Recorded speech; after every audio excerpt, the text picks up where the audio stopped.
Assalamualaikum warahmatullahi wabarakatuh. Alhamdulillahirabbil alamin. Ini Bapak belajar lansia, sekolah lansia. Kampung ah? Halu Gitong. Umi Long bangga Umi kasih pula belajar lansia. Berapa nanti lu dengar sekolah lansia? Nyok kagak berada Ibu Vina. Buat anak ajak ke daerah Selimung na sekolah lansia.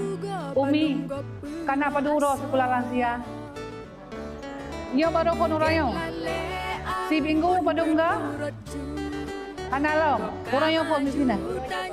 Alhamdulillah. Mudah-mudahan Umi sehat. Sekolah